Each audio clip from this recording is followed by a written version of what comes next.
इसके बारे में बात की थी कि आवेशों के पुनर्वितरण में उभयनिष्ठ विभव के लिए जो हमारे पास फॉर्मूला लगता था वो फॉर्मूला मैंने तुम्हें बताया था कि वो होता है V is equal to C1V1 plus C2V2 upon में C1 प्लस का C2।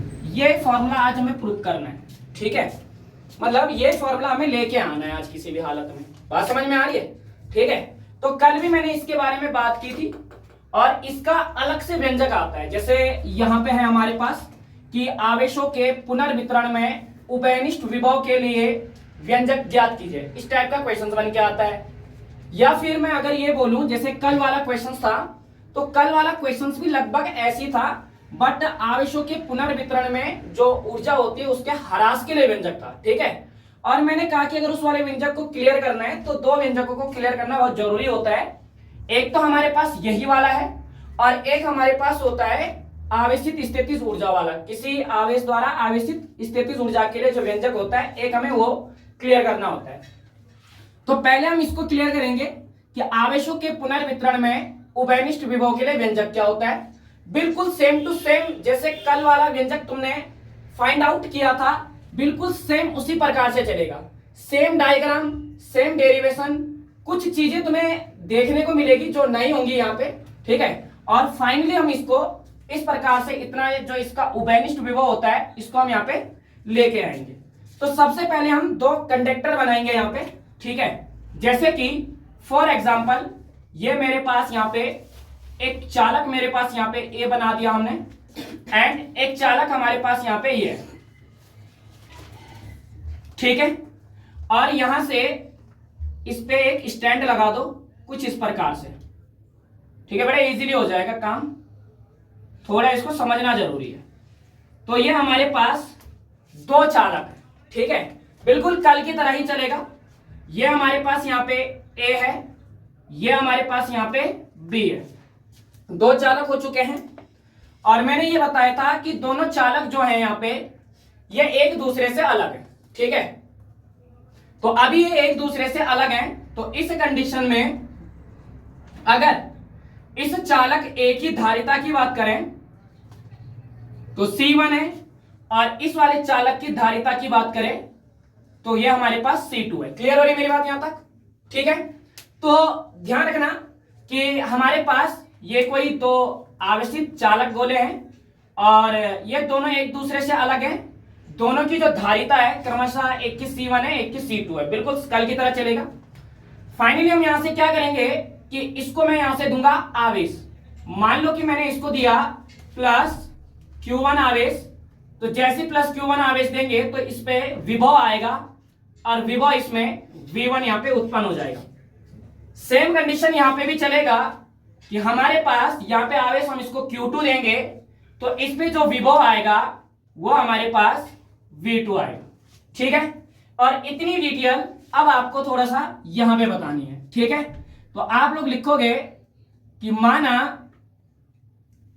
माना ए व बी दो, छोटा सा है ये, ज्यादा बड़ा नहीं है, ठीक है, दो आवेशित चालक हैं। समझना जरूरी है, ठीक है, ठीक है। माना ए व बी दो आवेशित चालक गोले हैं या चालक हैं, एक ही चीज है, ठीक है।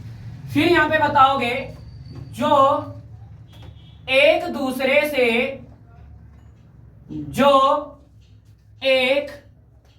दूसरे से पृथक्कृत हैं, ठीक है, मतलब कि अलग अलग हैं, पृथक्कृत हैं, अलग अलग हैं, ठीक है। उसके बाद बोलोगे जिनकी धारिता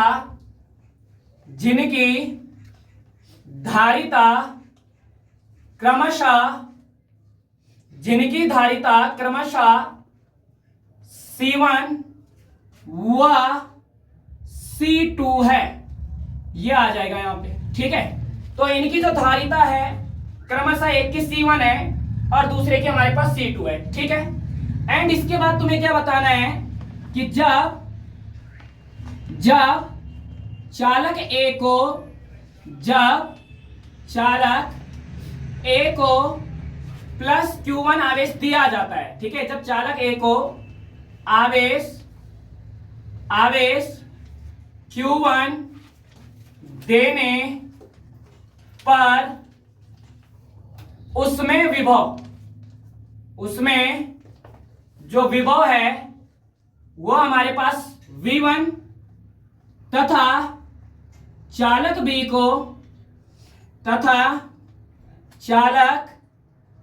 को आवेश, ठीक है, चालक B को आवेश Q2 देने पर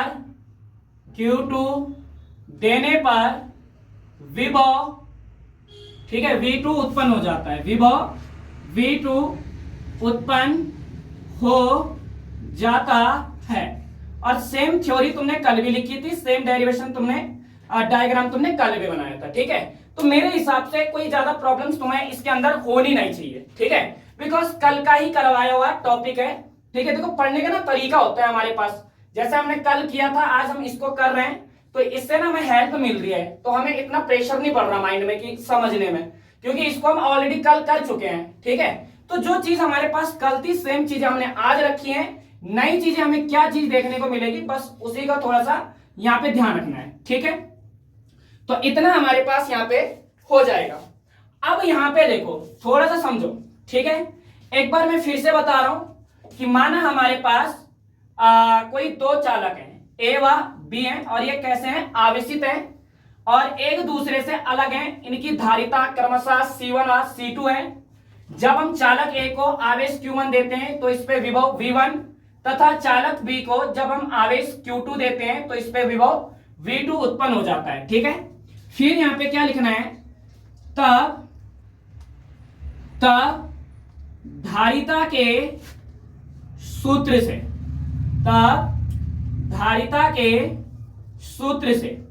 धारिता का सूत्र क्या होता है हमारे पास, तो वो होता है C equals to Q upon V, I think यही होता है ना, ठीक है। तो धारिता का जो फॉर्मूला होता है वो होता है C equals to Q upon V।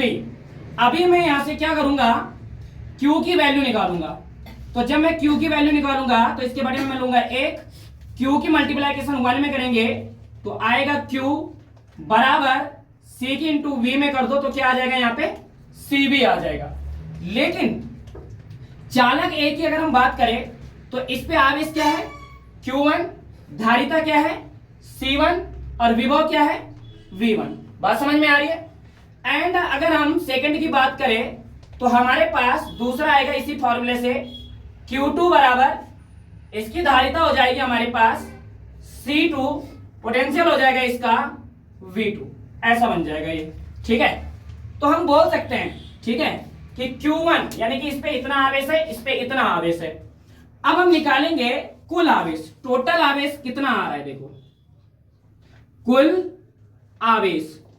तो कुल आवेश निकालने के लिए हम क्या करेंगे कि जो हमारे पास Q1 और Q2 है तो कुल आवेश को रिप्रेजेंट करेंगे Q से, और Q1 के साथ हम यहाँ पे Q2 को ऐड कर देंगे, तो Q बराबर Q1 की वैल्यू C1 V1, Q2 की वैल्यू C2 V2 हो जाए, ये आ जाएगा यहाँ पे। यानी कि हम बोल सकते हैं कि इन दोनों चालकों पे A व B पे जो हमारे पास कुल आवेश है Q equals to C1 V1 plus C2 V2 है, ठीक है।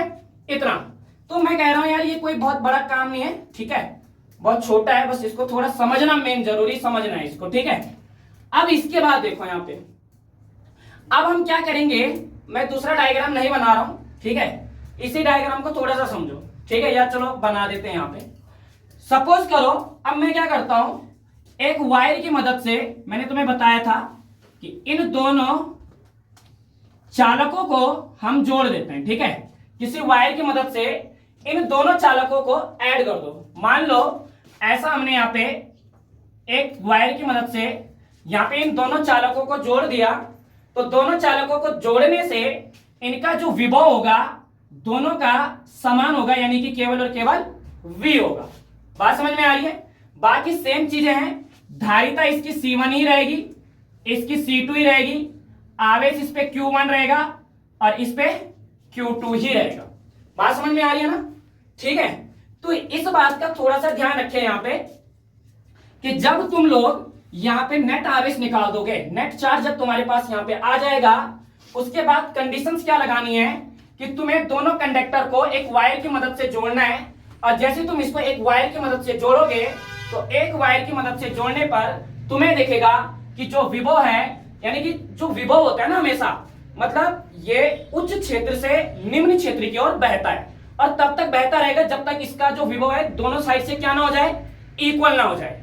बात समझ में आ रही है? ठीक है, तो यहां पे हमने यही चीज की कि जैसे हमने दोनों को कनेक्ट किया, किसी वायर की मदद से कनेक्ट किया, तो जो यहाँ पे पोटेंशियल है, जो यहाँ पे विभव है, वो समान हो गया। मतलब इसके लिए भी बराबर हो गया, चालक ए के लिए भी बराबर हो गया एंड चालक बी के लिए भी बराबर हो गया, दोनों के लिए वी हो गया। ठीक है, या दोनों के लिए V1 कर दो या दोनों के लिए V2 कर दो। समझ में आ रही ना मेरी बात? वो इच्छा आपकी है, कुछ भी कर सकते हो। ठीक है, तो यहाँ पे सिचुएशंस को लिखो पहले, क्योंकि हम जानते हैं, ठीक है, कि चालक को जोड़ने पर, ठीक है, कि दोनों चालकों को जोड़ने पर धारिता, दोनों चालकों को जोड़ने पर विभव समान हो जाता है, विभव समान हो जाता है। ठीक है, विभव यहां पे समान हो चुका है तब, ठीक है, तब दोनों चालकों का, अब लिखोगे कि तब दोनों चालकों का उभयनिष्ठ विभव, तब दोनों चालकों का जो उभयनिष्ठ विभव होगा वो कितना हो जाएगा, V होगा।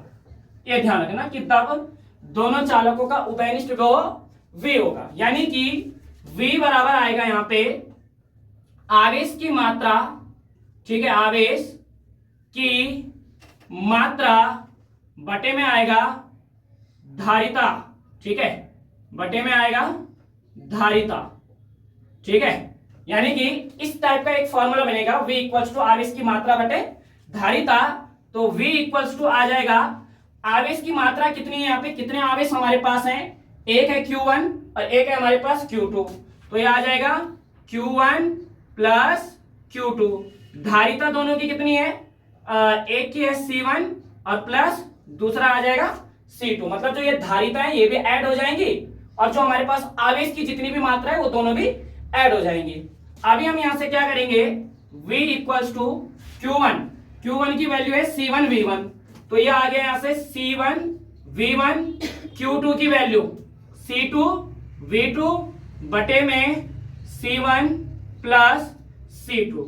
ये लो, यही हमारे पास उभयनिष्ठ विभव का क्या है, फॉर्मूला है। ठीक है, तो यह आ जाएगा कि आवेशों के पुनर्वितरण में उभयनिष्ठ विभव के लिए जो व्यंजक होता है वो होता है V equals to C1 V1 plus C2 V2 upon C1 plus C2। ठीक है, और यहां पे लिख दो कि यही उभयनिष्ठ विभव है, यही उभयनिष्ठ विभव है। सिंपल। ठीक है, ये वाला कोई बहुत टफ नहीं है।